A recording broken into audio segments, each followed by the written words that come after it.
Era más o menos lo que habíamos quedado.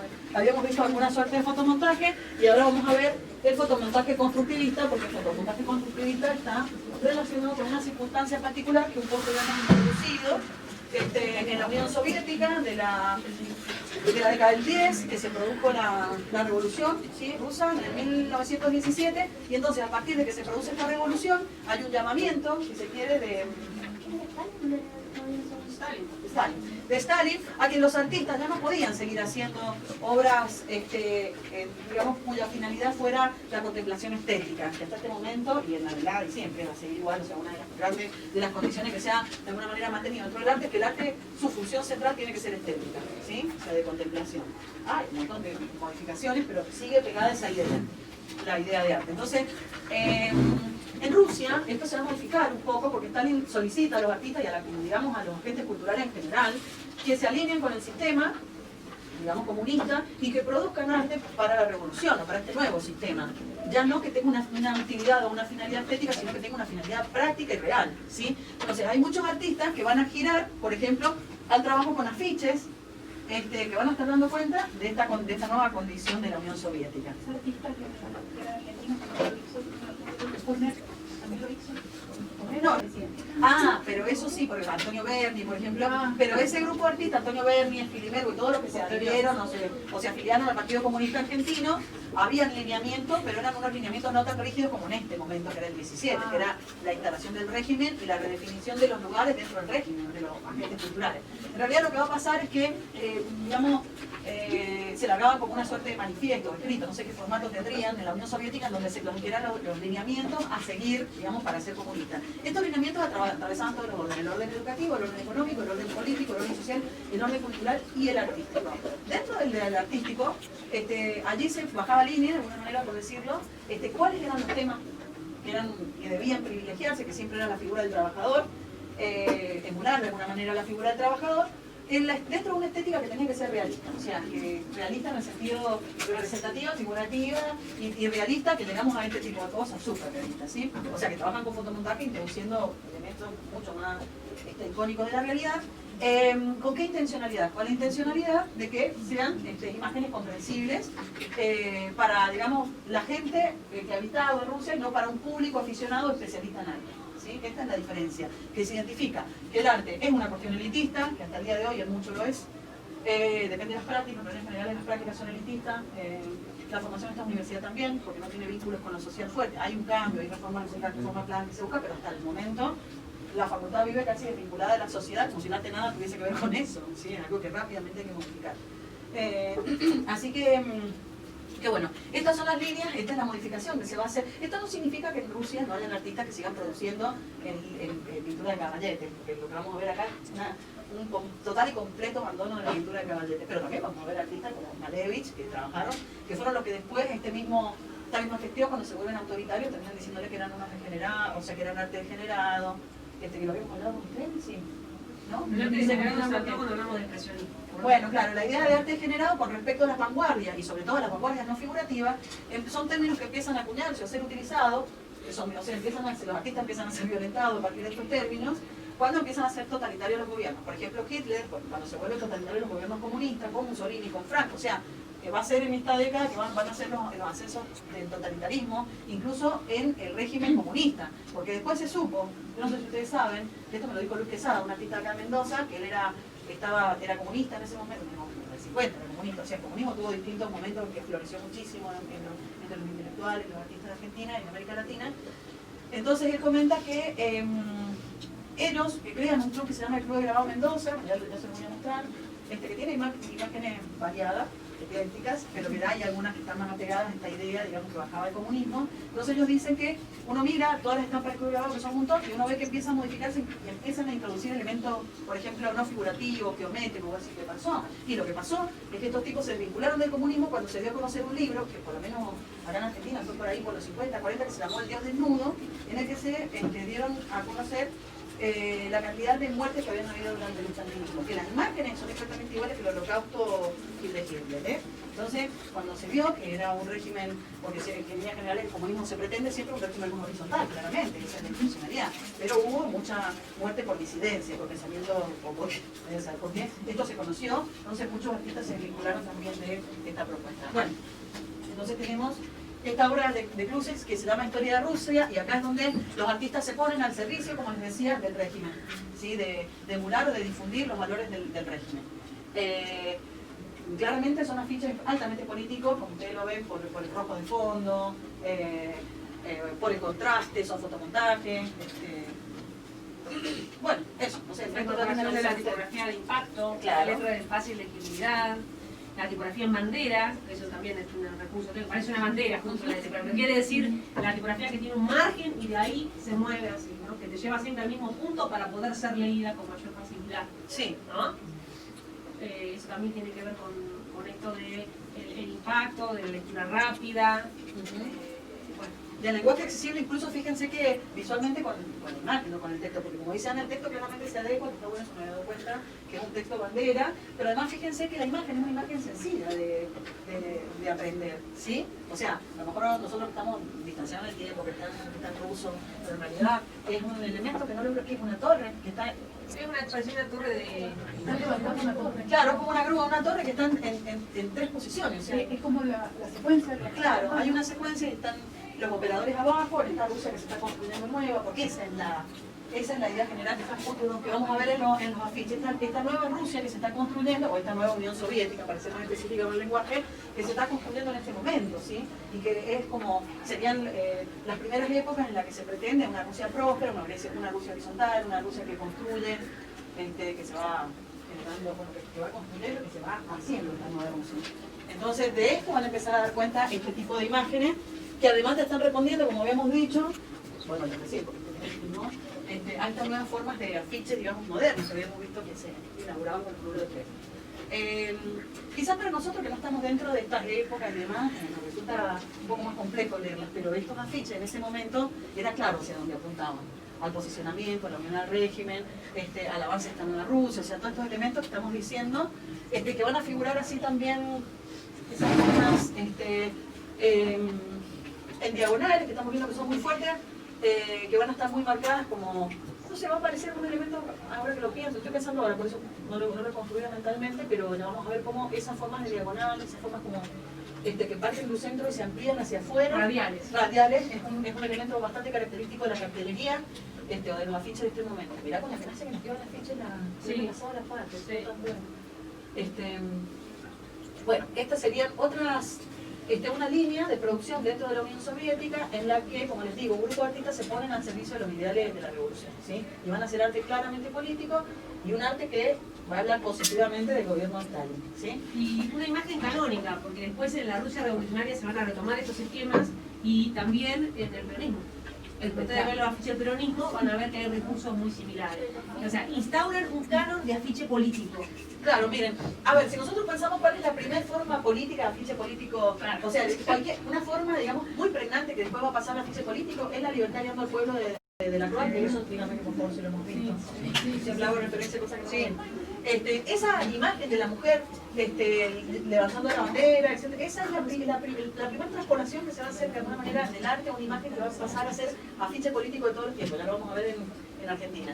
Y la otra cuestión es el afiche ruso, el afiche del constructivismo ruso, que va a ser el afiche político por excelencia que se va a reproducir en el peronismo y en tanto Portugal, porque es el modelo. Rusia, porque bueno, o sea, bolchevique, ¿no? Pero hay otros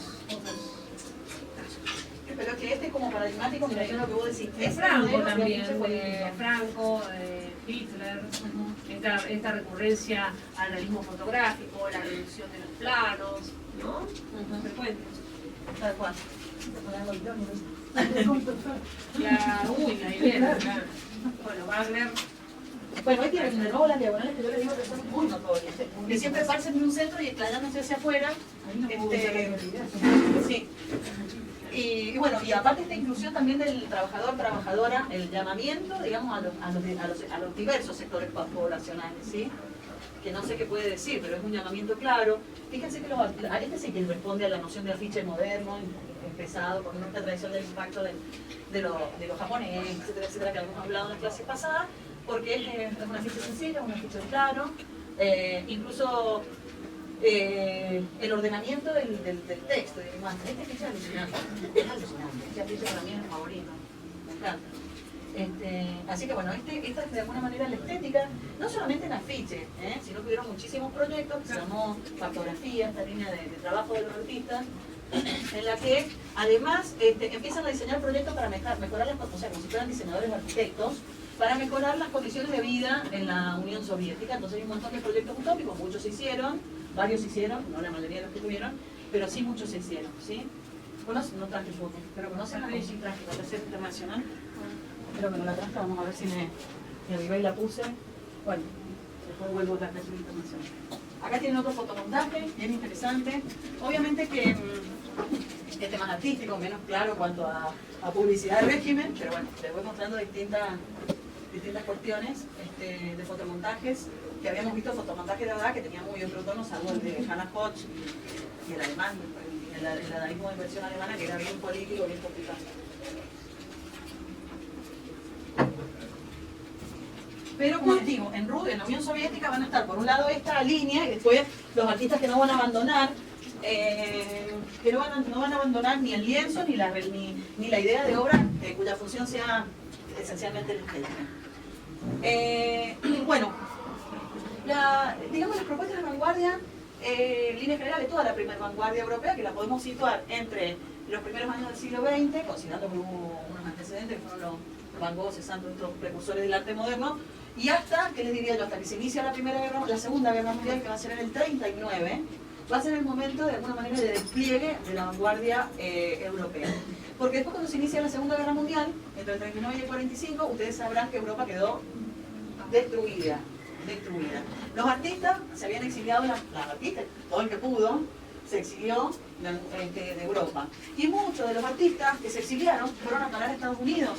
¿Sí? ¿Por qué razón?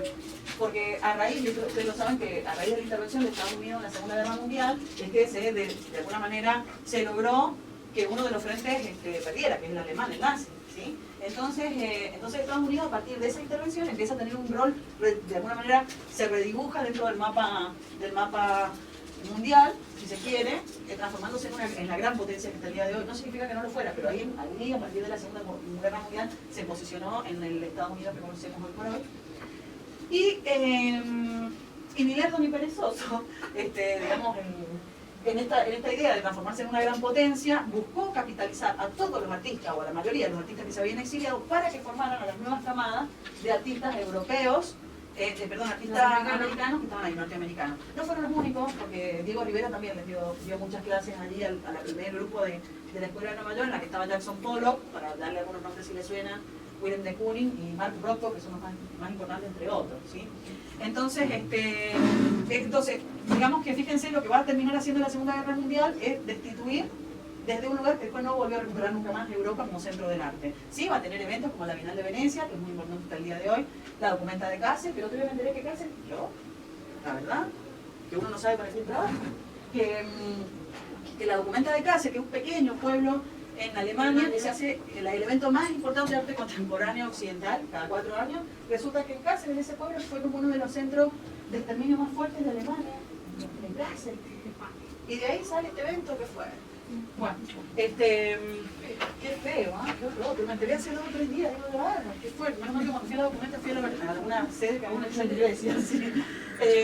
Bueno, pero estas cosas son las que acontecen. Entonces, por fuera de ciertos eventos, esto no significa que en Europa se deje hacer, al contrario, se sigue haciendo arte, o sea, a tono con Estados Unidos, pero Estados Unidos como que va a levantar la bandera y no la baja nunca más, o sea. Es más, porque además Estados Unidos fueron vivos, porque cuando se produce este cambio de centro, que va a ser después de la Guerra Mundial, que como les digo, estaba totalmente estimado Europa, y empieza a emerger Estados Unidos lo hizo con apoyo de las instituciones. No fueron los artistas pelados, vendiendo un dibujito para sobrevivir, como pasaba en la vanguardia europea. Acá, el MoMA, empezaron a crear las grandes instituciones, los grandes galeristas, los grandes curadores. Estos artistas empiezan a pasar y empiezan a escribir sobre ellos, se legitiman. Además las empresas de la industria pesada, de posguerra, ponían plata en los proyectos culturales, la baba. Y los bancos también. Entonces, estos estas instituciones de las que habla Roxana estaban sostenidos por los capitales de la industria pesada americana. Exactamente. Ojalá que alcancemos a ver algo del tercer foco, pero yo creo que sí vamos a avanzar. Bueno, entonces, si nosotros pensamos esta relación que tuvo la primera vanguardia, como después se le llama, porque la vanguardia que tuvo lugar en Estados Unidos después de la Primera Guerra Mundial se le llama segunda vanguardia o neovanguardia, depende del autor. Porque neovanguardia lo plantea Karl Foster y tiene un problema mucho más complejo, lacaniano. Pero bueno, sí tenemos que identificar que hay dos momentos, el de principio de siglo en París y el de mediados de siglo en Estados Unidos. ¿Sí? Estas cosas que yo le digo de la legitimidad que tuvo la segunda vanguardia en Estados Unidos está relacionado con que estuvo acompañado, fue un proyecto de Estado, el gobierno les puso todo el billete a Jackson Pollock y a todos para crear esta nueva América, esta América floreciente de posguerra, que va a ser... Es más, hay un libro que ya les voy a espero acordarme y poder traerle el dato, hay un libro, que no me acuerdo ni el nombre, pero que se llama de cómo Nueva York le robó el fuego a París, o algo así. Y entonces ahí aparece, cuando yo les digo del espacio cubista, que tanto les hablo y del texto surrealista que ya lo vamos a ver, eso es lo que se chorearon los norteamericanos de la primera hora. El espacio cubista, que es el espacio de escasez de profundidad, y el gesto surrealista. Y eso es lo que termina definiendo la primera escuela de Nueva York. La obra de Jackson Pollock, la obra de Rothko. Realmente le robó el fuego. Y claro, lo que pasa es que la vanguardia europea lo que le acontece es que queda coartada por la guerra. Todos los proyectos que estaban emergiendo, porque todos surgieron como juntos, estaban, digamos, quien más que menos el dadaísmo, estaban todos actuando y de golpe la guerra no corta con todo, lo quedó cortado. Entonces después cuando se retoma, digamos, el desarrollo en Estados Unidos, lo que hacen los norteamericanos, lo primero que hacen es mirar a la vanguardia. Entonces lo primero que surge como tendencia después de la escuela de Nueva York, la de Pollock y todo demás, es un neodadá. O sea, un nuevo dada. Entonces, a partir de ahí, y esto tiene lugar, o sea, un nuevo dada en otro contexto y con otra problemática, y con, digamos, con otras obras, que son un poco más complejas que el dadaísmo primero. Pero que entonces hay un autor que esto a mí me interesa que lo plantea, que es el que plantea las nuevas vanguardias, se llama Karl Foster, y es muy difícil de leer. Es muy difícil de leer. Él plantea que en realidad este corte tan determinante que provocaron las guerras, provocó la Segunda Guerra Mundial en Estados Unidos, dejó el efecto de lo que Lacan, porque él es lacanero, dice un trauma original. O sea, Lacan plantea que cuando uno sufre un trauma, los traumas son tan de un impacto, es un impacto que no se pueden racionalizar los traumas, entonces quedan en el orden de lo que no entra al circuito racional de nuestra conciencia. Entonces quedan ahí como dando vueltas, voy a saber en qué forma, y siempre que hay algo que te ubica en una situación parecida a la que tuviste, por la que te traumaste, lo recreas. ¿Sí? Lo recreas pero con distintas formas, en un nuevo contexto, aparece porque es una marca indeleble que vuelve y vuelve. Esto es lo que dice Lacan. Entonces Karl Foster, ¿estamos bien con la idea del trauma que les cuento? Entonces Karl Foster lo que plantea es que a la vanguardia le pasó eso. O sea, el corte de la Segunda Guerra Mundial dejó una marca, una cisura, un corte, entonces las vanguardias todo el tiempo van a ser revisitadas como traumas, ¿entiendes? Entonces van a ser revisitadas, claro, como un elemento que se despliega, que nunca va a ser igual al original, pero que tiene sesgos que la podemos identificar, pero que es otra cosa. Entonces eso es lo que Karl Foster explica que pasó en Estados Unidos. Un permanente revisitamiento como elemento traumático de las primeras vanguardias, como una huella indeleble. ¿Sí? Bueno, ahí ya que les dije todo difícil, es el que da el concepto de neovanguardia y no de segunda vanguardia, porque entonces el concepto cuando hablamos de vanguardia está ideologizado a los Karl Foster. Bueno, acá no les conté nada, ahora les digo. Entonces, en función de, digamos, de cómo surgieron las vanguardias y se desarrollan entre 1900 y 1940, o 39, que es cuando empieza la guerra, la vanguardia va a tener en esta función utópica que se plantea de transformar el mundo distintos vínculos con la vida. Entonces tenemos, por ejemplo, y acá les señalo, cuando la vanguardia trató de salir, cuando las obras de vanguardia trataron de salirse de los parámetros, en esta época, de los parámetros que eran propios de las artes visuales, incluso incluyendo la obligatoriedad de Marcel Duchamp, que eso ya era nada relacionado con el escenario artístico que había hasta que aparece la obra de Duchamp, el cumplimiento de esta finalidad utópica de la vanguardia es la que va a terminar, de alguna manera, corriendo al artista de su rol de artista y trasladándolo más a una función de diseñador o de arquitecto, que lo hicieron. En el caso de los afiches rusos es un ejemplo que no termina ahí, porque además los artistas forman parte de una escuela muy novedosa y renovada que se llamó la Bauhaus, que la primera sede de la Bauhaus estuvo en Alemania. Estuvo en Dessau, pues sí, en Alemania. En Alemania la primera, claro, que tiene que cerrar por el régimen nazi, después va a tener otra sede. Como 3 meses, creo que la tenemos que Sí. Claro, usted era por la Semana de las Artes, más o menos. Claro, miren el premio Bauhaus, ha sido toda la Bauhaus. Bueno, la Bauhaus fue una escuela muy avanzada, muy experimental, que nutrió a muchos artistas que andaban dando vueltas y que, bueno, tuvo distintas etapas. Pero hubo una etapa que en la Bauhaus empieza a plantearse en esta idea de mejorar la sociedad, proyectos, planteos de objetos, de casas, que están directamente vinculados con el diseño y la arquitectura. ¿Qué es lo que les estoy mostrando acá? Por ejemplo, esta es la Bauhaus, diseñada, bueno, esta es un afiche hecho por la Bauhaus, que ya el afiche en sí mismo es absolutamente moderno, con una imagen, con una de las sillas, que empiezan a diseñar los artistas en la Bauhaus. Esta es otra silla, que está diseñada por holandeses, que en realidad fue un arquitecto diseñador con una casa. Este proyecto también, que es del neoplasticismo, que sacan esta revista. O sea, fíjense cómo empezamos a ver este tipo de afiche que habíamos visto en la Unión Soviética y el Monumento de la Tercera Internacional, que no lo planteé como obra, pero sí como un proyecto utópico. El Monumento de la Tercera Internacional en Rusia pretendía ser un centro avanzadísimo de comunicaciones, pero además una mega biblioteca, que es la que está allá, que finalmente quedó un proyecto, ¿sí? Como muchas ideas que terminaron siendo completamente utópicas. Pero lo que interesa es que el arte en este periodo, como los campos todavía no estaban divididos los campos disciplinares, ni en el 50 estaban divididos los campos disciplinares, o sea, no existía la figura, sobre todo, del diseñador y del artista. No existía ni en carrera, ni formaciones tan específicas, entonces los campos de trabajo estaban como muy juntos hasta que se desvincularon. Acá en Mendoza, en la década del 50, el tema del diseño y del arte es un problemón, porque los artistas estaban metidos por todos lados. La escuela de cerámica, que pretendía ser una escuela de producción más parecida a la de diseño que a la de las artes, la daban todos artistas. O sea, era imposible que fuera algo más relacionado con el diseño. Entonces, esta es la dimensión, digamos, de utopía que tuvo la vanguardia, que finalmente, sobre la marcha, cuando uno quería llegar al máximo nivel utópico de la unión entre arte y vida, o de la emancipación por el arte, que estamos hablando en esta línea de atención que le escribí hace un tiempo atrás, deriva finalmente en una utilidad que es eminentemente práctica, más relacionada con el campo del diseño y de la arquitectura. ¿Sí? ¿Les queda claro esto? ¿Por qué? Porque ¿qué es lo otro? ¿Qué sería lo opuesto a esto que les estoy mostrando? A ver, si han entendido esto, pueden explicar qué es lo opuesto a lo que yo estoy mostrando dentro del campo del arte. Lo puramente estético, claro, que es la única función es la estética. Funcionalidad, contemplación estética. ¿Sí? Que ese es el lugar que también, como función utópica del arte, es un poco más compleja, pero no es imposible, porque desde esa función, que es la función de la contemplación estética, existe la posibilidad de transformar las conciencias. No la vida práctica, pero sí las conciencias. ¿Sí? O sea que la dimensión utópica está en las dos, pero esta es como la línea más radical de producción artística. Este es un ruso, es Malevich, que está produciendo de 2 años antes de la revolución y tantos años durante la revolución, etcétera, y él no se va a correr de la realización de estas obras que son óleos sobre lienzo, ¿sí?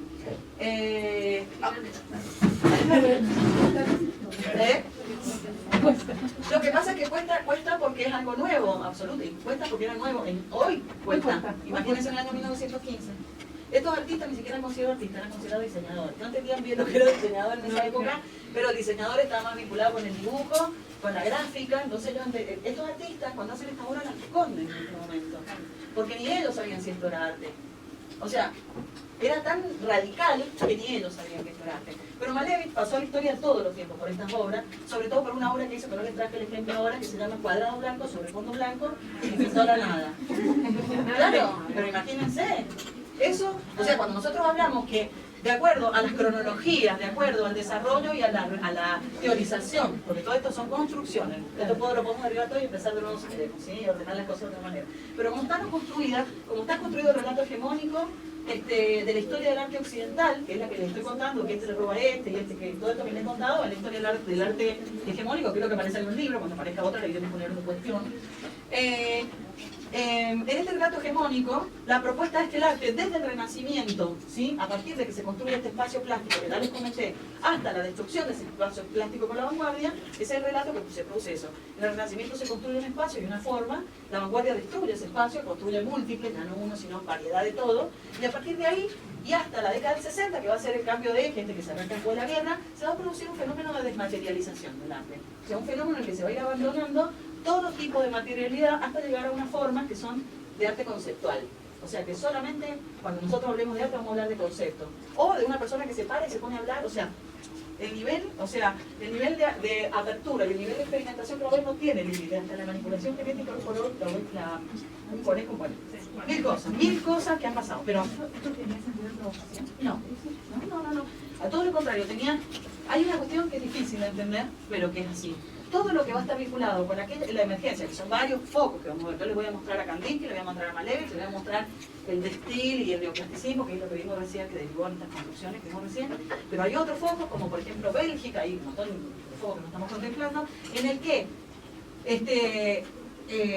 a instancias previas de la Primera Guerra Mundial o durante la Primera Guerra Mundial, o sea, del 13 al 18, que es la Primera Guerra Mundial, y antes también, porque Kandinsky empezó antes, empezó en los últimos años de la década de 1907, 1908, encuentra que esto, yo creo que haberse lo contado, sí, hablo con dos grupos, así no sé quién, con tres grupos hablo, así no sé quién explico qué.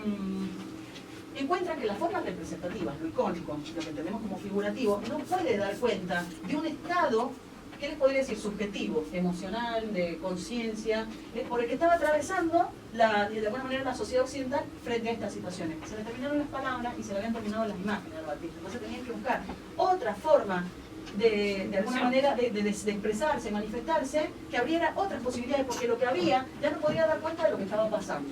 ¿Se entiende? Entonces ahí apelan a una dimensión espiritual del sujeto, espiritual. Por eso Kandinsky escribe, no me acuerdo si en el año 1909, 10, 11, de lo espiritual en el arte. Y la obra que hacía Kandinsky era completamente abstracta. Entonces uno dice, ¿cómo? ¿Por qué yo estoy viendo esto y por qué se habla de lo espiritual en el arte? Porque la dimensión de estas obras es espiritual. Entonces, es de un nivel de espiritualidad relacionado con la metafísica complejo, el pensamiento, que no viene a cuento que se lo explique complejo. Pero incluso hasta los colores son simbólicos. Acá hay una vuelta al simbolismo. Porque cada color que se pinta o se deja de pintar tiene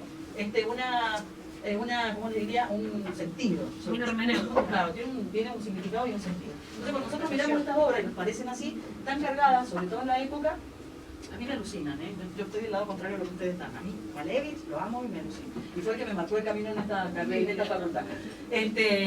Pero bueno, eso depende de la subjetividad de cada uno. Entonces, ¿qué pasa? Cuando nosotros vemos esta obra, estos artistas estaban buscando a un hombre, y aparte, siempre se pensaban que estas formas sencillas de representación, que universales, tanto por lo que había dicho Cézanne como por lo que ya se estaba sabiendo, ¿no? Que estas formas estaban en la naturaleza, son sencillas, son comprensibles para todos, era un tipo, y acá viene la dimensión utópica de estas imágenes, era un tipo de obra que podía ser entendida por cualquiera, cosa que nunca, nada más lejos.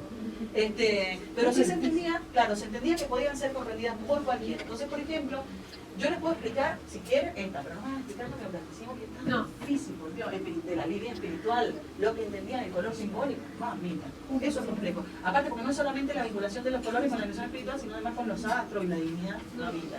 Bueno, pero lo podés comprar, esto es muy sencillo, porque cuando vos empezás, ahí en los mismos libros que no les voy a dar para estudiar, ahí lo buscan y lo encuentran. Los documentos de qué para habla en comprender primera persona. los conceptos fundamentales del arte moderno en tango, que se lo pueden subir, todo eso, de ahí ustedes van a poder, porque son libros completos, ir mirando lo que quieran.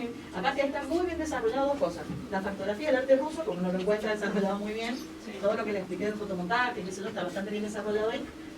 Y bueno, también ahí está desarrollado Malevich y todos estos. Lo van a leer y después van a tener que ir a leer de metafísica y de filosofía, no me acuerdo cuál.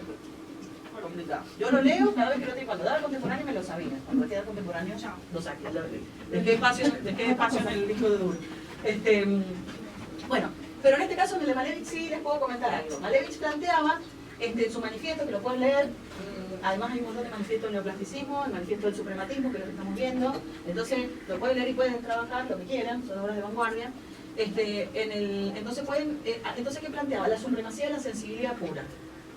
El suprematismo significa supremacía de la sensibilidad pura. Entonces, para Malevich, enfocar o, ¿cómo podría decir?, conectar con la sensibilidad pura es informe, no tiene forma. Yo en eso estoy como conocido con él, ¿no? Va más allá de la representación. Claro, va más allá de lo figurativo y la representación. Es algo que es difícil, sería muy difícil de vehiculizar con imagen lo que está planteando Malevich. Entonces, ¿qué hace Malevich? Activarlo con imágenes simples. Algunas fueron mucho más, siempre simples, pero algunos tienen algunos otros niveles de complejidad compositiva. Pero entonces, a ese nivel a que apelaba Malevich, que es la supremacía de la sensibilidad pura, es un estado espiritual. O es un estado... A ver, cuando hablamos de espiritual, no sé si es la palabra correcta, porque lo espiritual está muy dogmatizado. Cuando religioso. Claro, está dogmatizado. ¿Se entiende? Cuando hablamos de espiritual, hay veces que uno piensa en cosas dogmatizadas, como el catolicismo, que sé, pero acá está completamente introspectivo. Ellos lo pensaban desde la dimensión espiritual, pero lo espiritual no siempre era, por eso digo, no dogmático, no religioso, sino espiritual, como vos decís, de una una integralidad, si se quiere, del sujeto. Por eso es tan difícil, porque, o sea, supremacía de la sensibilidad pura, ¿qué sería? Erradicar todo lo que no es sensibilidad. Porque es sensibilidad pura lo que estás apuntando. O sea, bueno, yo les digo, desde ya que esto es complejo, por eso se lo decía, que le voy a explicar un caso y después si quieren profundizar los otros, porque es sumamente complejo entender esto. Porque es un estado emocional o un estado de la sensibilidad, estoy hablando de eso, de los sujetos de esa época. Están planteando esto, porque hoy día, si nosotros quisiéramos pensar la figuración o no figuración, estaría atravesada por otros problemas, vaya a saber cuales serían. Incluso si hablaríamos de la supremacía de la sensibilidad pura, estaríamos hablando de otra cosa. Bueno, de porque hecho, la sensibilidad Rothko, pura hoy... después, Rothko, que es un inmigrante que desarrolló su obra en Estados Unidos después de la Segunda Guerra Mundial, que responde a esta corriente de los neo-vanguardistas, Rothko un poco trabajó con esa sensibilidad. Bueno, Rothko, claro. ¿No? Hacía unos cuadros gigantes, todo azul, por ejemplo. Point, o un leve degradé gigante. Y armó una iglesia, una capilla, que eran unos planos azules, así. Que yo la vi. Bueno, esos cuadros. Ella era cuadro. Bueno, también él, en la croqueta, en su manera de entender el arte, había mucho de esto. Por supuesto, porque a ver, todo lo que va a pasar después de esto está relacionado con esto. O sea, cualquier tipo después de no figuración, de geometría que se haya desplegado, todos van a mirar a esto. Incluso en la primera escuela de Nueva York, que no es el Rothko, pero si Rothko tiene pintura chorreada, pinta más los cuadros. O sea, no es prolijo para pintar los cuadrados, no importa, porque en otro momento hay otra sensibilidad, pero está pensando en esto. Es como si chorreara este cuadro, lo transformara en otra cosa, ¿sí? Y bueno, en fin, no es casual este ejemplo que trajiste de Rothko, que es esta supremacía de la sensibilidad, o cómo uno se vincula con, digamos, con el mundo a partir de la sensibilidad, que yo, este grupo, este primer grupo de la escuela de Nueva York, Pollock muere en un accidente trágico, alcoholizado además, o sea, alcohólico. Rothko se suicida. O sea, ¿qué les quiero decir? Cuando pasa eso en un grupo así, evidentemente hay un clima de época compartido, que fue la posguerra y la tirada de la bomba de Hiroshima, que yo les dije. O sea, esta vez este grupo de artistas, o sea, todos felices en Estados Unidos porque la intervención de Estados Unidos había de alguna manera concluido, había determinado cuál iba a ser el final de la guerra. Estados Unidos siendo la megapotencia. Y mientras tanto experimentando los avances nucleares que habían hecho, que hacen tirar una bomba, la de Hiroshima una, la de Nagasaki la otra, contemporáneos de Jackson Pollock, contemporáneos de gente joven como Pollock, gente joven como Roth. Entonces esta gente crece ahí en ese momento siendo jóvenes artistas con una culpa y un rol de pertenecer a una nación capaz de hacer este tipo de cosas. Entonces, cuando se habla de esta gran pintura que hacen los lienzos de Pollock, que cuando uno los mira no solo piensa en la acción artística, porque es una pintura, pero son de tal dimensión que vos te imaginás a Jackson caminando arriba de la pintura y haciendo su chorreadura, etcétera, etcétera. Y entonces, que esto lo plantea muy bien Stango, si lo leen, que habla del gesto de supervivencia de estos artistas y de la acción vital de pintar. O sea, lo que nosotros estamos viendo son acciones de sujeción a la vida en esos cuadros. Entonces, cuando nosotros hablamos y creemos que un cuadro abstracto no nos está diciendo nada, tenemos que ir a lo como corresponde con estas obras cuando se vuelven más complejas, a leer dónde situar este universo, digamos, este universo visual, que es muy distinto a lo que todos nos resulta más fácil de digerir, que es la figuración.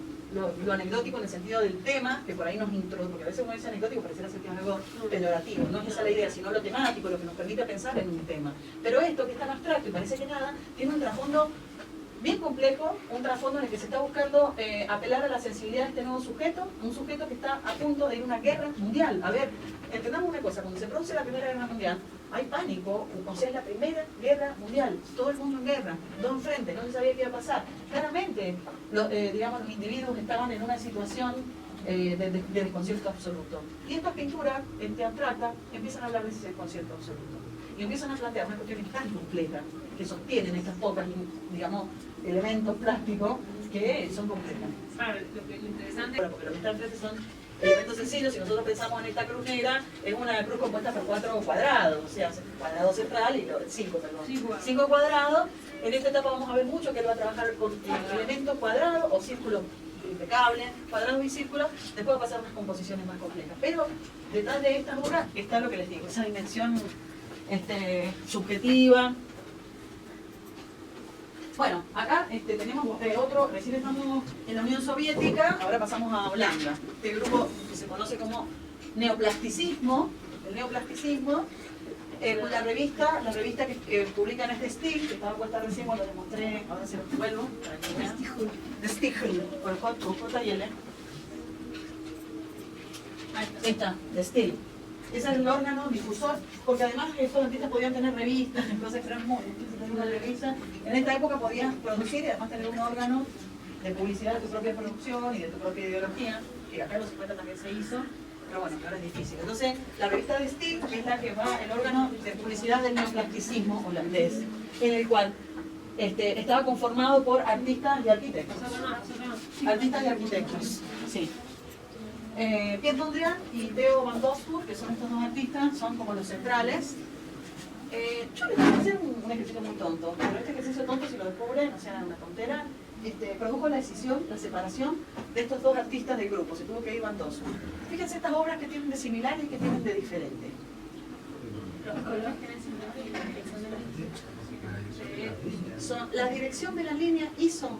Imagínense lo que significaba cada elemento plástico en la obra que Piet Mondrian, que fue el creador del neoplasticismo, entendía que se tenía que trabajar con colores puros y líneas ortogonales. Van Doesburg dijo, bueno, colores puros sí, pero las líneas diagonales te las tomas. No, ortogonales te las tomas. No se puede hacer líneas diagonales del neoplasticismo. ¿Por qué? Pero porque por el trasfondo que tiene esto que les digo. El neoplasticismo de Mondrian está muy vinculado con la concepción de la naturaleza. Y la concepción de la naturaleza, y espiritual, y todo esto que les estoy diciendo, era ortogonal, no era en diagonal. Entonces la diagonal venía de alguna manera a romper este equilibrio espiritual que él planteaba en la metafísica. Chau, Van Doesburg. Imagínense, ¿esto por qué se los digo? Porque nosotros vemos línea y colores. Pero para los que estaban estudiando línea y colores, una línea y un color, que les digo que tenía esta dimensión simbólica, representaban cosas importantes para ellos, cosas muy significativas para este momento. Entonces, no, claro, para Mondrian es para algunas sectas, porque si ponían una diagonal no me y fíjense que, y esto no es casual, porque Van Doesburg, cuando se va del neoplasticismo, crea en el año 1930 un movimiento y publica el manifiesto en París que se llama Arte Concreto. Y este manifiesto del arte concreto lo que proponía es que si nosotros vemos esto y no hay nada detrás de esto. O sea, la pura visualidad plantea y la pura materialidad de la obra. Si yo estoy viendo esto es una composición con colores planos, un contorno negro y figuras geométricas básicas. Eso es lo que yo, si tuviera que describir, es lo que sería. Y es lo que para Van Doesburg en estas imágenes, pero para Mondrian no, por la dimensión espiritual que la sostenía, que sostenía la ortogonalidad, que sostenía color plano, que sostenía. Entonces, ¿qué pasó? Que se separan, y era lógico que Van Doesburg cree el manifiesto del arte concreto y una línea de producción que acá en Argentina va a pegar a todos lados en la década del 40, ¿sí? Durante esto que les digo, el peronismo, Ivanišević y el arte general. ¿Dudas, preguntas? Yo quería hacer todas acotaciones de cosas que me acordé. Vieron que cada vez el límite entre las artes se va como difuminando, ¿no? En acotación al trabajo de Piet Mondrian tiene una vinculación muy cercana con la música del jazz. Con el jazz, el ritmo del jazz y bueno, las secuencias del jazz, ¿no? En su pedo olímpico, por decirlo de algún modo. Mandó el en Estados Unidos, ¿no? Y después, cuando hablamos, ahora remonto a lo que hablaste antes, que me acordé recién, cuando hablamos de fotomontaje, una de las cosas que había empezado a surgir era el cine. Y el cine proponía una sintaxis visual que justamente el cine soviético era la del montaje. Sí, montaje.